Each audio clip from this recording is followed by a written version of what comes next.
오늘은 GDP 관련 얘기를 좀 나눠볼까 합니다. 오늘 좀 혼재된 얘기를 할 것 같은데요. 자, 먼저 이날 나온 미국 경기 선행지수 얘기를 시작하겠습니다. 이걸 보시면 좋지 않게 나왔습니다. 유독 선행지수가 좀 안 좋게 나오고 있는데 월간 기준으로 마이너스 0.6이 찍혀서 전달 0.3 마이너스였는데 더 나쁘게 나온 거죠. 앞으로 경제를 바라본 느낌이 좀 보수적으로 선회한 것으로 볼 수 있습니다.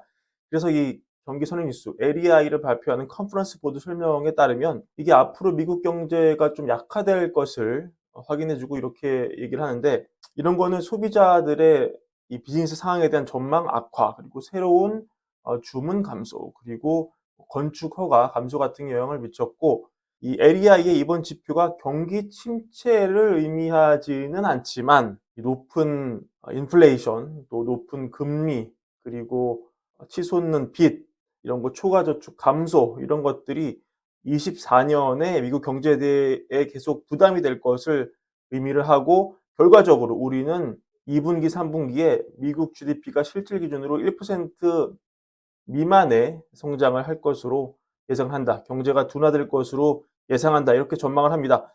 한마디로 경기 침체까지는 아니지만 성장률이 1% 미만으로 떨어질 수 있다는 그런 조금은 어두운 얘기죠. 자, 만약에 이런 시나리오가 임박하다면, 이런 시나리오를 백악관이 파악을 했다면 바이든 정부 어떻게 대응할까요? 마침 바이든과 트럼프 정부의 경제 성과를 비교한 데이터가 있어서 소개해 드립니다. 자, 지금 바이든과 트럼프 이 경쟁에서 경합주의 이 설문을 보면은 51대 32로 트럼프의 경제 성과가 훨씬 좋았다, 이렇게 평가를 해요. 그럼 둘 간 격차가 뭐가 달랐을까요?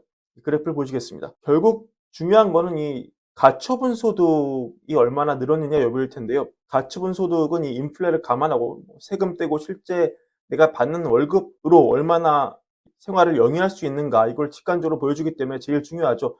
이 역사적 평균이 8.7 증가인데 바이든이 2.9밖에 안 늘었고 트럼프는 무려 12.4나 늘었습니다. 그럼 바이든이 뭘 그렇게 못했느냐? 그런 건 아닙니다. 경제 성장 보시면 바이든 11.1, 트럼프 7.4로 바이든이 더 잘했고요.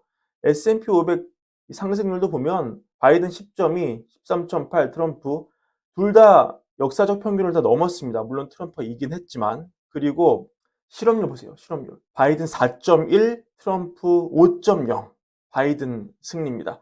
근데 왜 대선 승패를 좌우하는 경합주에서 트럼프와 바이든 격차가 51대 32로 큰 격차가 나느냐? 결국 두 개밖에 없습니다. 인플레이션 21.3대 8.0. 그리고 이로 인해 발생한 가처분 소득의 차이 2.9대 12.4. 사실은 바이든 입장에서 억울할 수가 있습니다. 저는 그 마음을 좀 이해를 할 수도 있을 것 같은데, 왜냐면 작년에 SVB 사태 나고 그렇게 경제가 침체 위기 놓인 상황에서 여튼 바이든 정부가 잘 수습을 하고, 실업률 보시면은 정말 역사적으로 거의 낮은 상황. 이 자료에 보시면 린드뉴스의 65에서 69년 임기 빼고 역대 대통령 중에 가장 낮게 유지한 실업률입니다. 이게 어느 정도의 성과냐? 이 소수인종 장애인 같이 역사적으로 일자리를 구하기 어려웠던 그런 사람들이 혜택을 입었다. 그래서 이 아프리카계 미국인 실업률은 가장 낮은 기록을 찍었다. 사상 최저 수준 기록했고, 이 여성 취업, 그러니까 18세 미만의 아이를 가진 엄마가 가진 직업의 숫자가 가장 많았다. 2009년 이후에. 사실 잘한 거예요, 바이든. 근데 경합주 표심이 이걸 인정해준다, 안 해준다? 안 해준다. 왜?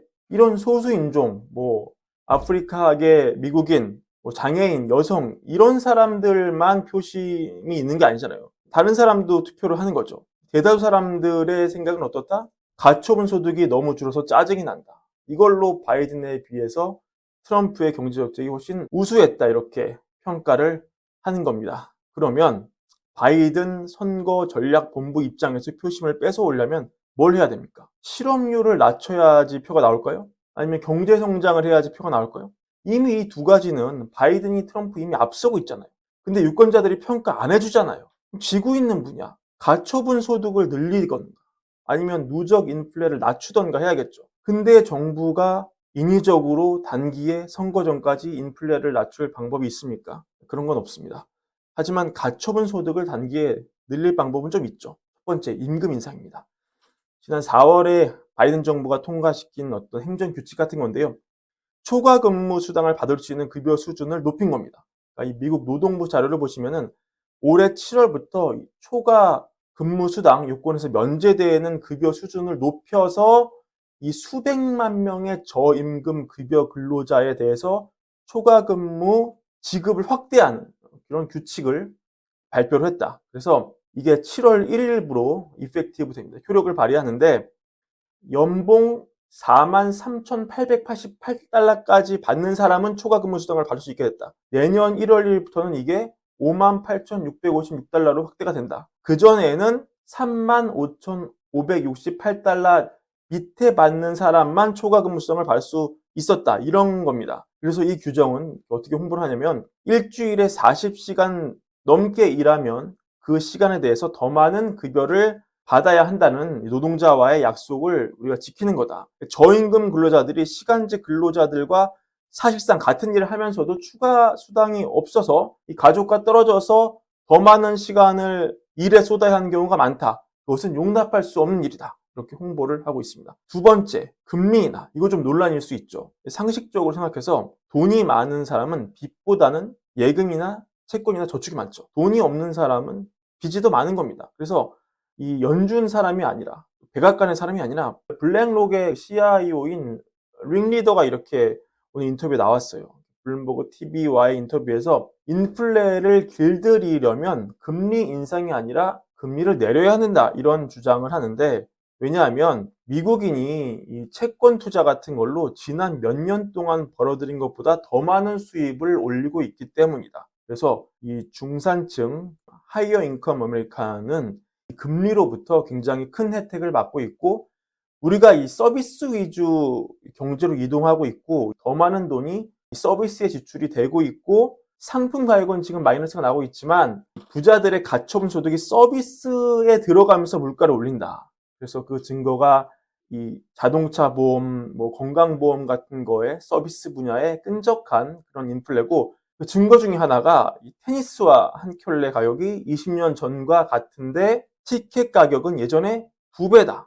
그러니까 링리더는 금리를 낮춤으로써 이 고소득층, 중산층의 가처분 소득이 저소득층으로 이동하는 효과를 낼 수 있다. 이런 말을 하고 싶은 거죠. 링리더가 선거를 겨냥해서 한 말은 아니지만 지금 선거 캠프에 있는 사람이 아니기 때문에 분명히 지금 바이든 정부 선거 캠프 입장에서는 눈이 번쩍 뜨일 만한 논리일 겁니다. 바이든 정부가 금리를 내릴 수는 없죠. 하지만 민주당 의원이 엘리자베스 워런 의원 같은 사람이 청문회 때마다 파월을 압박하는 것처럼 간접적인 영향을 계속 행사하려고 애쓸 수는 있다. 이런 거를 가져가면 좋겠습니다.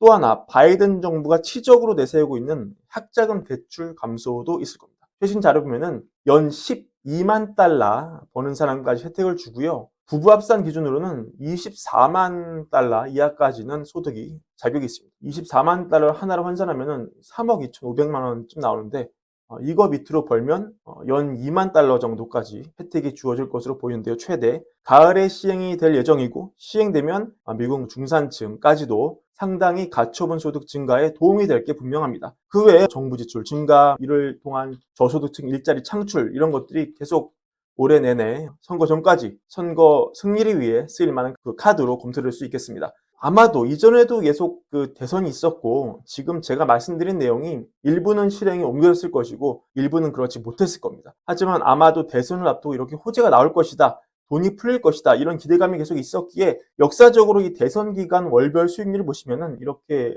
6월, 7월, 8월이 S&P 500이 상승하는 모습을 보였고 다시 제가 서두에 말씀드린 경기 선행지수의 하락과 관련해서 그럼 이것도 두 가지 해석이 나올 텐데요. 지금 여튼 경기가 금리를 내릴 수 있느냐 없느냐 이 문제를 놓고 논의 중인 상황에서 경기 선행지수의 하락 그리고 컨퍼런스 보드가 말하는 앞으로의 GDP 하락 전망이 미국 경기를 둔화시키는 그런 현상으로 받아들여지면서 증시를 내리는 동력으로 물론 작용할 수 있지만 반대로 그것이 이 컨퍼런스 보드의 설명대로 침체를 동반하지 않을 정도의 조정이라면 오히려 금리 인하의 명분이 되고 또 바이든 정부가 돈을 풀 수 있는 명분이 되는 재료로 활용이 되면서 증시를 올릴 수 있는 그런 재료로도 해석이 될 수 있다. 이렇게 아마 베어와 불이 각각의 입맛에 맞는 용도로 이 데이터를 활용할 공산이 크겠다.